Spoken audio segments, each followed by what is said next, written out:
اس episode کے آغاز میں آپ دیکھیں گے عثمان صاحب اپنے سپاہیوں کے ساتھ آگے بڑھتے ہوئے کہہ رہے تھے، کونور کئی سرداروں کو خبر کریں اور کئی فوج جمع کریں۔ میں ہر وہ شخص چاہتا ہوں جو تلوار چلا سکتا ہے۔ جب تک کھڑے رہنے کی ہمت ہے سب لوگ مشق کریں گے۔ یہ سن کر کونور کہتا ہے، ہم کائی کی سب سے بڑی فوج تیار کریں گے جناب۔ بوران کہتا ہے، ہمارے سپاہی گوک پہاڑ کے قریب موجود ہیں جناب۔ آپ کے حکم کے مطابق وہ ہر جگہ پر تلاش کر رہے ہیں۔ عثمان صاحب کہتے ہیں، شہزادی کا ہمارے پاس ہونا ان کے ساکھ کو نقصان پہنچائے گا۔ الیانیوں کے سننے سے پہلے وہ ہم پر حملہ آور ہوئے، لیکن ہم ان کے پیچھے جائیں گے۔ ایسا کریں گے تاکہ وہ دوبارہ ہم پر حملہ نہ کر سکیں۔ اسی دوران شامل وہاں پر آ جاتا ہے اور کہتا ہے، جناب یعنی شہر جانے کے لیے گھوڑے تیار ہیں۔ یہ سن کر عثمان صاحب کہتے ہیں، نہیں، ہم یعنی شہر نہیں جائیں گے۔ وہ زخمی کتے کی طرح ہم پر حملہ آور ہوگا۔ جب تک وہ زندہ ہے ہم رکیں گے نہیں، ہم اس کا پیچھا کریں گے۔ ہم ایک بڑی قرارگاہ قائم کریں گے۔ سرداران اور سپاہی ہمارے ساتھ کھڑے ہوں گے۔ سرداروں سے کہو کہ اپنی املاک کی حفاظت کریں اور ہمارا ساتھ دیں۔ یہاں قارا جلسن گوکلو خان سے کہتا ہے، میں کونیا سے ایک کمان منگواتا ہوں۔ گوکلو خان کہتا ہے، نہیں، یہ مسئلہ کہیں پر بھی سنا نہیں جانا چاہیے۔ جو نوکر ہیں وہ کافی ہیں، بس تم مجھے ہدف بتاؤ۔ قارا جلسن کہتا ہے، ہمارے نوکر چاروں اطراف پھیل گئے ہیں۔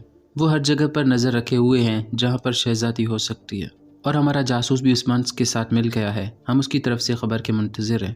یہ سن کر گوکلو خان کہتا ہے، نہیں، ہم انتظار نہیں کریں گے۔ ہم حملہ کریں گے، قبائل پر، سرائے پر، ہر جگہ پر۔ جب تک ہمیں شہزادی مل نہیں جاتی ہم اس کے ٹکڑے ٹکڑے کرتے رہیں گے۔ قارا جلسن کہتا ہے، پھر کیا ہوگا؟ گوکلو خان کہتا ہے، انہوں نے میری ہونے والی بیوی کو اغوا کیا ہے۔ ماریا کو بچانے کے بعد نوکروں کی فوج آئے گی۔ ہم بازنطینی فوج کے ساتھ شامل ہو جائیں گے، جس کے بعد میں ترکوں کی کھوپڑیوں کی ایک عالیشان پہاڑ بناؤں گا اور اس کے اوپر بیٹھ جاؤں گا، جس کے بعد پوری دنیا دیکھے گی۔ لیکن پہلے شہزادی، باقی سب بعد میں۔ مگر تمہارا فرض مختلف ہوگا کماندار، ادھر آؤ۔ یہ کہہ کر وہ قارا جلسن کو ایک خنجر دکھاتا ہے۔ عثمان صاحب کے سپاہی بھی چھپ کر انہیں دیکھ رہے تھے، جس کے بعد ایک سپاہی کہتا ہے، چلو چل کر عثمان صاحب کو خبر کرتے ہیں۔ گوکلو خان خنجر میں سپاہیوں کا عکس دیکھ کر کہتا ہے، عثمان کے سپاہی ہمارے پیچھے ہیں۔ وہ ہمارے پیچھے آئیں گے، تم عثمان پر حملہ کرو گے اور میں شہزادی کو لینے کے لیے جاؤں گا۔ یہاں سعادت خاتون گونجا خاتون سے کہتی ہیں، تم دوبارہ یعنی شہر نہیں آؤ گی گونجا۔ یہ سن کر گونجا خاتون کچھ کہنے کی کوشش کرتی ہیں تو سعادت خاتون کہتی ہیں، سرحدی بازار میں بہت کام ہے، جاؤ۔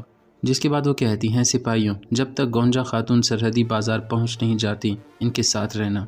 یہ کہہ کر جیسے ہی وہ وہاں سے آگے بڑھنے لگتی ہیں تو اسی دوران ملون خاتون ان کے سامنے آ جاتی ہیں اور کہتی ہیں، سعادت خاتون، آپ کو کیا لگتا ہے کہ آپ کیا کر رہی ہیں؟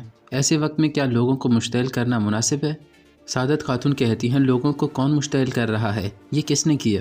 ہم تو صرف حقیقت بتا رہے ہیں۔ آپ کی ہر حرکت ترکوں پر ظلم ہے۔ بالا خاتون کہتی ہیں، حد میں رہو سعادت خاتون، ہم کسی پر بھی ظلم نہیں کر رہے۔ ہم ہمیشہ ترکوں کے مستقبل کے بارے میں کام کرتے ہیں۔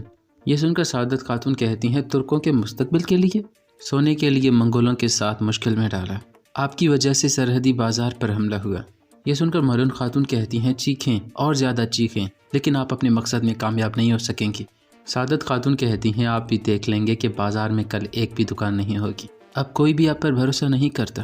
بالا خاتون کہتی ہیں، چلیں سعادت خاتون چلیں۔ یہ سن کر سعادت خاتون وہاں سے جانے لگتی ہیں، لیکن پھر پلٹ کر کہتی ہیں، میں نے یعقوب صاحب کی بات سنی۔ اگر آپ لوگ اپنے جان اور مال کی حفاظت چاہتے ہیں تو سرحدی بازار آپ کے لیے ہمیشہ کھلا ہوا ہے۔ اور بالا، اپنے بیٹے علاؤدین سے کہو کہ میری بیٹی کے قریب بھی نہ آئے۔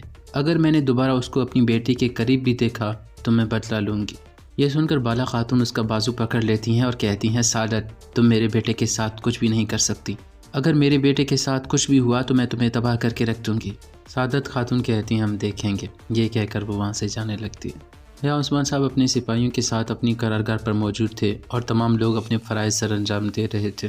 یہ دیکھ کر عثمان صاحب کہتے ہیں، ہائے ماشاءاللہ، یہ ہماری ریاست کی روح ہے جو مضبوط اور لازوال ہوگی۔ علاؤدین کہتا ہے، جناب، ہم نے یہیں پر قرارگاہ کیوں لگائی ہے؟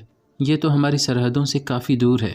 عثمان صاحب کہتے ہیں، بیٹے، یہ دیگر قبائل اور ہماری سرزمین کے بالکل درمیان میں ہے، صرف کیستل سے دور ہے، لیکن اورہان اسے سنبھال لے گا۔ کونور کہتا ہے، کیا ہماری ترجیح گوکلو خان کے قریب رہنا نہیں ہے جناب؟